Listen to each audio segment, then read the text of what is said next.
Sorry, is that too fast for you guys? Okay, here are the ingredients again. Ready?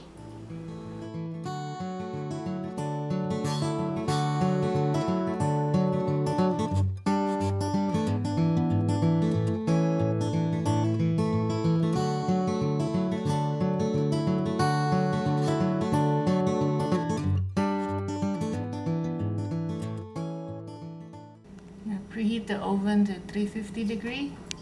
First, we're gonna mix butter, cream cheese, and 1 cup of sugar. Thank you helping me today. So we mix the cream cheese, butter, and sugar until it's well blended.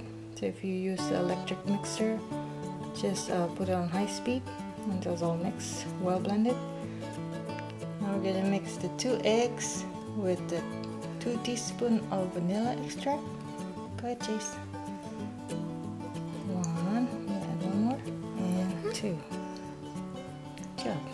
And then mix the 2 eggs and the 2 teaspoons of vanilla extract. Jay's helping here. Oh, what happened to the other egg? It's all getting mixed now.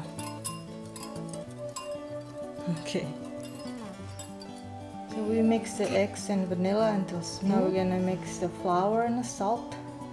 And just to combine everything. Now we're gonna mix everything, the flour, the salt, the egg mixtures, and the cream cheese, butter, and sugar until it's all well blended.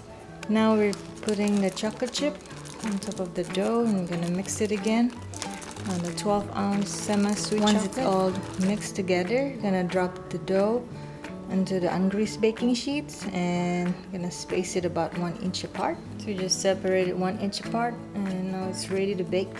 So we're gonna bake about 10 to 12 minutes until the edge is slightly brown.